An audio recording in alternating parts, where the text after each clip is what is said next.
Hi, I'm Sammy Murrian and I write about film and television for Parade magazine. The Book of Henry is written by Greg Hurwitz and directed by Colin Trevorrow. A little background on Colin Trevorrow, if you're unfamiliar with who that is. Colin Trevorrow made an independent film a few years ago called Safety Not Guaranteed. He directed it, he did not write it. And it was sort of a hit. It was pretty well received. Then Steven Spielberg assigned Colin Trevorrow to direct the $200 million plus blockbuster Jurassic World. Jurassic World received mixed to positive reviews.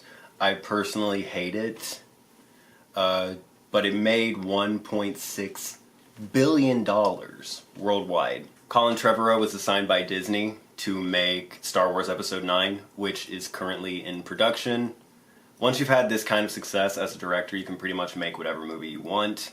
So in between tentpoles, Colin Trevorrow decided to make The Book of Henry. One note, though, don't call this movie an indie. Do not call this Colin Trevorrow's indie movie. This is not an independent feature. This movie was financed by Focus Features, which is a division of Universal Pictures, the same studio that made Jurassic World. This is not an independent movie. The score to this movie was done by Michael Giacchino, who did the score to the last Star Wars movie. This is hardly a scrap together indie, low-budget movie. The Book of Henry is about two little boys named Henry and Peter. Henry is played by Jaden Lieberer, who was in Midnight Special, and Peter is played by Jacob Tremblay, who was in Room. Henry is a child genius, apparently, and both of these boys live with their mother, who is played by Naomi Watts. Henry discovers that his next-door neighbor, a young girl who is played by Maddie Ziegler, who is the muse of Sia, she's that girl who's danced in all the Sia videos. He discovers that the girl next door is getting raped by her stepfather. So this is a movie about a child who gets raped. Then another child in this movie becomes terminally ill. So this is a movie about child sexual abuse and terminal illness in children, and the tone of this movie is mostly, you can see it from the poster here, it's like a throwback to Spielberg and family films of the 70s and 80s. So this is a movie about one child who is getting sexually abused and another child who is dying. And the tone they're going for here is basically like E.T. or Goonies. I went to go see Book of Henry. I didn't go to a screening of this. I paid to go see this because I was so curious. Because reviews have just been so negative for this movie. They've just been overwhelmingly negative. So I went out of curiosity. You know, you could say that curiosity killed the cat, but it's more like curiosity kidnapped, tortured, starved, and crucified the cat. This is one of the most mesmerizingly, hypnotizingly bad films I have ever seen in my entire life. I mean, that's not hyperbole. This is just captivating in its skin-crawling, top-to-bottom awfulness. As soon as people open their mouths in this movie, I was just like amazed at how bad the writing is. This movie is written to say that this movie is written with a tin ear would be a huge understatement. Nobody talks like the people in this movie talk. No one has ever spoken like this.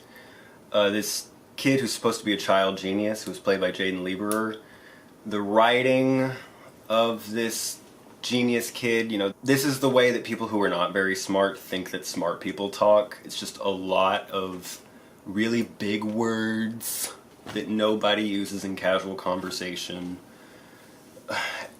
It just, you know, sounds sort of like he has autism, but not really. This can be compared so unfavorably to Beatriz at Dinner, which I reviewed a couple weeks ago. That movie, the writing in that movie is amazing. And, you know, that's writing of smart people. The characters in that movie are smart. And that movie was written by someone who is very smart, Mike White. And he knows, you know, the way that smart people talk. Smart people don't just string together a whole bunch of like 85 syllable words and a bunch of jargon. Frequently very smart people, they do small talk. They're human. They're not robots. The dialogue in this movie is just atrocious, so that's like the first thing that I noticed. That's just skimming the surface of just how wretched this film is. There are great actors in this movie, many of them. There are truly great actors in this film. Jaden Lieberer, who is in Midnight Special, is an extraordinary young actor. Jacob Tremblay, who is in Room, again, a brilliant young actor who, I mean, any director should be, you know, only so lucky to work with kids as talented as these two. Naomi Watts is in this. Naomi Watts is brilliant. She always has been brilliant. And clearly Colin Trevorrow has no idea what to do with these great actors. All of the scenes in this film seem staged, you know, just from the outset. That's like the most technical thing that I can say. The scenes seem very staged. They don't seem natural at all. They seem staged, they seem phony. They seem like, you know, they might play to like, you know, a mediocre TV show. Just false.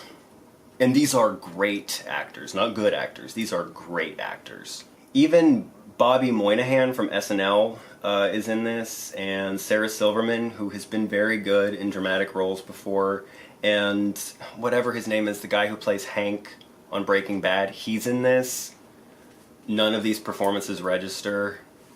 This movie absolutely wastes great actors, and then some. But I have to, you know, put some of the blame on these actors, especially the adults.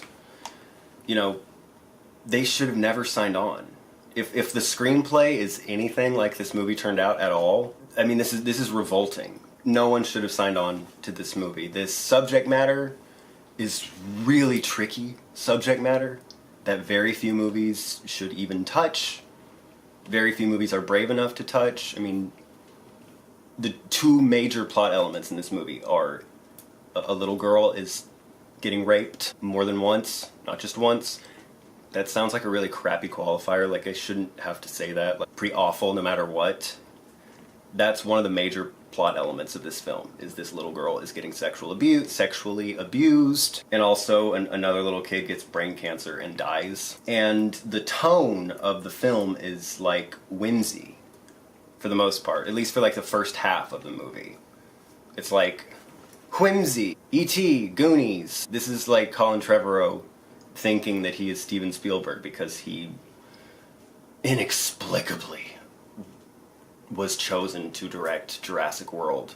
For the record, you know, Jurassic World, my problems with that movie, it's really surprising and like it's different. Usually when an indie director does his first big budget film, when it goes bad, usually what goes bad is they can't handle like the action sequences and the big spectacle scenes and stuff like that. You know, I think those scenes are handled fairly efficiently in Jurassic World, but the human scenes, the scenes of people talking to each other and interacting, the characters, are wretched in that film. That movie is totally sexist. The dialogue is awful. Those kids are just unwatchable. Chris Pratt is boring. Jurassic World makes Chris Pratt like a boring vanilla character. Colin Trevorrow doesn't have a gift for working with actors at all. So yeah, this starts out as like a light family comedy, then it becomes like a dead kid movie, and then it becomes a thriller. The last third of this movie is just a straight up thriller. So it's a comedy drama thriller about child abuse and terminal illness in a child. You might call this ambitious. I'm going to call this what it is. It is tasteless and juvenile. And this movie gets more preposterous and ridiculous and absurd as it goes along. I just couldn't believe my eyes or my ears watching this movie. The like finale of this movie is, you know, we go from quirky family comedy to really, really dark with, you know, all of the rape and the dead kid. And then this movie ends with a set piece in which Naomi Watts, this suburban mom, is running through suburban streets carrying like a giant assault rifle, like an anti-aircraft gun. I'm not making this up. This actually happens in the movie. This should have never been made. This should have never been greenlit.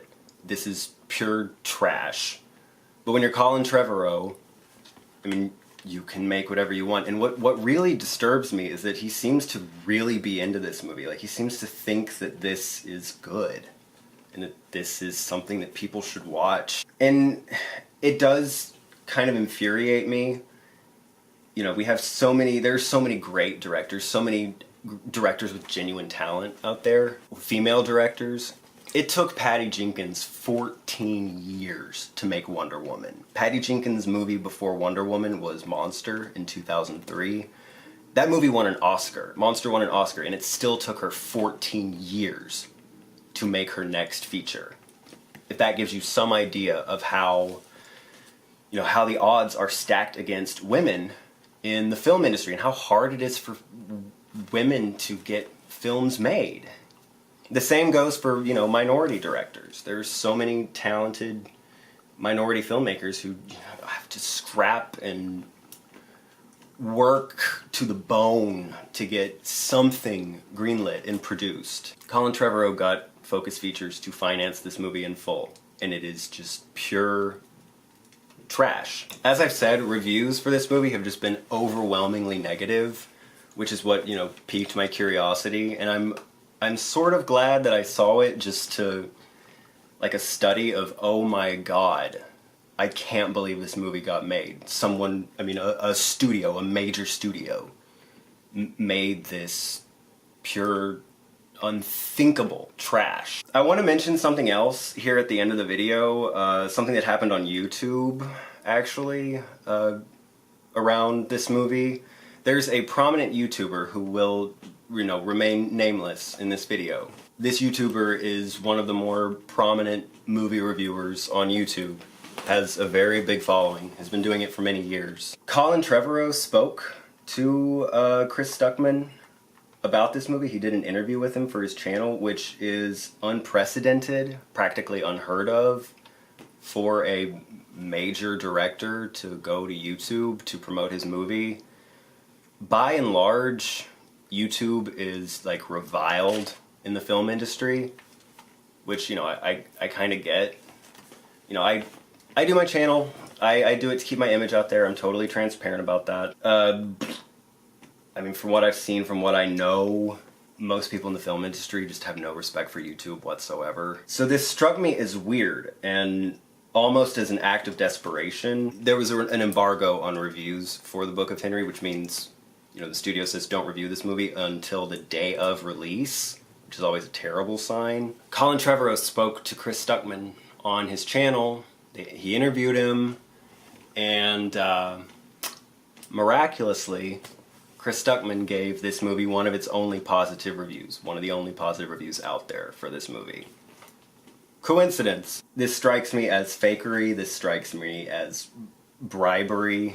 And also, as I get it too. This positive review of Book of Henry has been seen, as of making this video, already by 160,000 views. So a lot of people saw this positive review. Still, the whole situation is extremely suspicious, if you ask me. And to be honest, when I know that there are so many great female and minority filmmakers out there who just have to struggle so freaking hard to get something made, have to work so hard even though they have genuine talent, it really made my stomach churn a little bit just watching these two white guys each other off. It's a business transaction. One of these guys is getting, one of his only positive reviews, and one of these guys is getting some film industry cred. I interview actors, directors, filmmakers all the time. That's a big part of my job. And, if I don't like someone's work, if it's a bad movie, I'm not gonna say that it's good. In that situation, you have one of two options. You can either tell the truth, or you can just politely decline to comment. Because if you review movies and talk about movies, if that's what you do, you have to be honest. You have to always tell the truth. Your word has to be worth something. Now, if Chris Stuckman actually did like this movie, and his decision wasn't just influenced by the incredible opportunity to interview an A-list director on his channel, that's worse, because this is easily one of the most tasteless and emotionally inept movies I have ever seen. Period. Bar none. This is just irredeemable, skin-crawling garbage. Today is Roger Ebert's birthday, the day that I'm filming this, and I wish that Roger Ebert were around to review this thing, because he would rip this movie to shreds. I couldn't believe what I was watching. Roger Ebert, who, you know, he's like the best film critic ever, he would frequently review things based on his conscience. This movie is just spiritually disgusting and irresponsible. I would bet one of my balls that this movie goes down in history as one of the worst movies ever made. And I don't just, you know, take that lightly. I like having both of my balls. But I mean, this is just baffling failure on its own level. You better believe I'm gonna give The Book of Henry a 0 out of 10. You know, these are really good actors who, honest to God, do what they can with the material, but in this situation that's not enough for me to raise my number. This is just disgusting to its core, to the bone. This is just an absolutely disgusting enterprise that should have never seen the light of day. I just reviewed The Big Sick and gave it a 10 out of 10, my first 10 out of 10 of the year. I'm not just like in an emotional state right now, giving this a 0 and giving that a 10. These are my honest feelings. I'm feeling pretty balanced right now. It's just honestly how I feel. Everything about The Big Sick worked. It has heart. It's just impeccably made comedy. Brilliantly funny. To its core, The Book of Henry is irredeemable smut. Thank you guys so much, as always, for tuning into my channel. I wish that we had something nicer to talk about this time, but we got through it. Please follow my writing on Parade. It's parade.com/member/Samuel Murrian. If you like what you see, please subscribe to my channel. Take care of yourselves and be well, everybody. Bye!